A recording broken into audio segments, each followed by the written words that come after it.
طالبانو ورونو ورسوه هغه چې ما تا ته نازل کړی دی فإن لم تفعل که دې دا کار ونه که فما بلغت. اوس طالبانو نبي علیه السلام یوه ډله علما وي هغه شی چې مصلحت پکې دا ده چې ټولنې ته باید ونه رسول سي ځکه ټولنې عقلونه نسي تحمل کولی نو هغه شیان که رسول علیه السلام ټولنې ته ونه رسوي پروا نه کوي. لکه حدیث کې راځي نبی علیه السلام خو رسولي دي طالبانو ورونو یعنی خاصو خلکو پورې خاص کړي هغوی نه دي رسول. لکه ابو هریره رضی الله عنه وایي خاص ته رسول علیه السلام پورې ما د نبی علیه السلام نه دوه علم زده کړي. یو داسې علم ده که زه تاسې کې نشر کم قطع هذا البلعوم که درته ویم خلک به مې مرۍ راباندې پرېږدي. نو طالبانو دلته بعضې داسې شیان شته چې نبی علیه السلام هغه خلکو ته نبی علیه السلام رسولي خو تر خاصو خلکو پورې ټولو ته یې نه دي رسولي. یا طالبانو بعضې وایي داسې شیان شته لکه مسئله د وحدت الوجود غوندې طالبانو دا هم ډېره خطرناکه مسله د طالبانو اراده مې ده در سره یو ورځ یو څه پې غږېږم طالبانو کم خوښ وي که نه لږ به پې وغږېږو طالبانو یو ورځ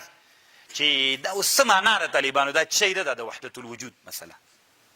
نو طالبانو وایي دا وحدت الوجود داسې مسله ده ښه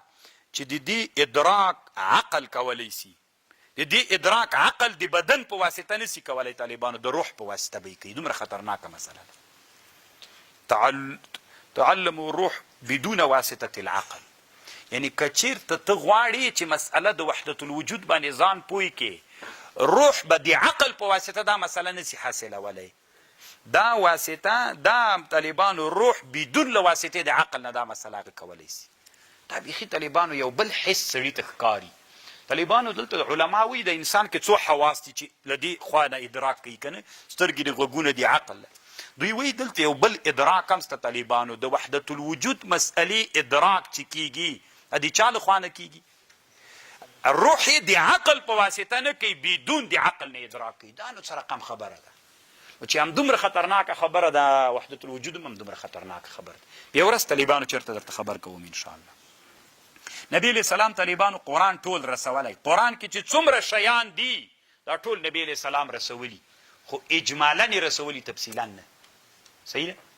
که قرآن کې نور علوم هم شته که نه.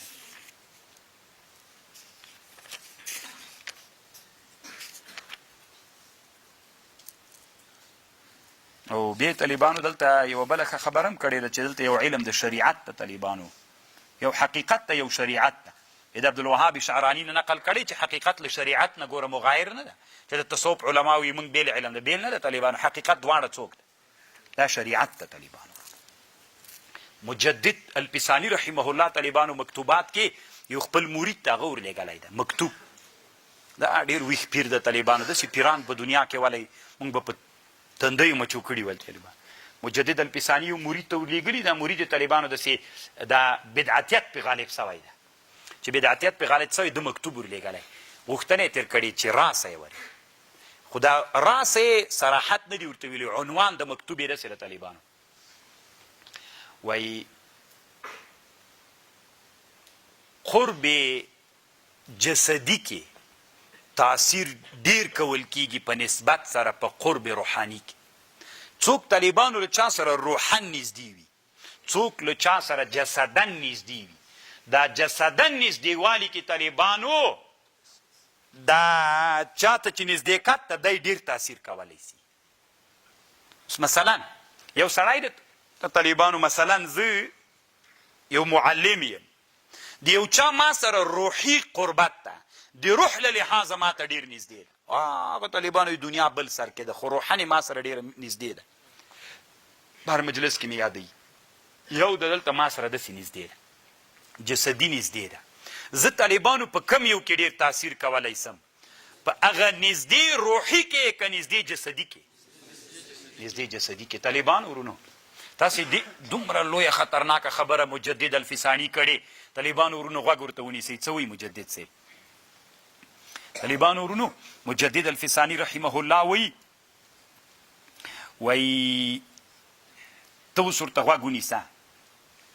وایي سقرني طالبانو دې ته مخضرم وایي. مخضرم هغه چاته وایي چې د رسول الله زمانه کې ایمان راوړی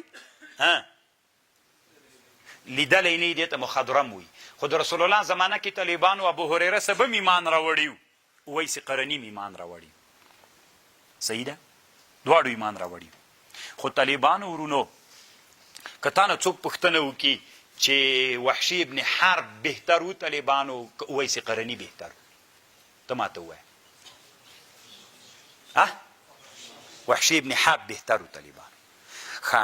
نو طالبانو روحاني نزدېکت د چا و که نه او د وحشي ابن الحرب جسدي څوک و نبی علیه السلام په چا کې ډېر تاثیر وکړ په وحشي کې طالبانو دومره لوړه مرتبه یې ورکړله وی چا د معاویه رضی الله عنه نه پوښتنه وکړله وی د هغه نه څه ورته وی د عمر ابن عبدالله ابن مبارک نه وی چا پوښتنه وکړه چې معاویه سه بهتر ده که عمر ابن عبدالعزیز بهتر ده وی ده ورته ویلې چې کم جهاد معاویه صاحب کړی د رسول الله سره چې کم جهاد کړی د اس په پزه کې چې کم ګرد ننوتلی دا د سل عمر ابن عبدالعزیز نه بهتره ده چا روحاني نزدېکت درلود عمر ابن عبدالعزیز د رسول الله سره چا جسمانی نزدېکت درلود معاویه رضی الله عنه طالبانو په کم کې ډېر تاثیر وکړ نو د خپل مرید د طالبانو مجدد الپسانی صاحب لیکلی وي ډېر تاثیر په قرب د جسدي کې کیږي په نسبت سره قرب چاته روحاني ته طالبانو یو چا به له ما سره ویني هغه دنیا کې به ما درسونه اوري په هغوی دومره ډېر تاثیر نه کوي طالبانو هغه انسانان چې ما سره دلته دي په هغو باندې طالبانو د هغه ډېر تاثیر کوي ډېر خوند کوي طالبانو مکتوبات هم دا مې زړه کې ورمان د طالبانو ورونو چې داسې کال په کال سړي نور درسونه کولی بیا ډېر خوند کوه ځکه الله پې پوی کړی م یم طالبانو داسې خطرناکه کتاب ده که نه لکه هغه داسې ده څه ورته یا د پولاد میخ طالبان داسې کتاب ده خو الله زه پې پوی کړی یم طالبانو بس چې پې ورګډ سم طالبانو تېرووزمه الحمدلله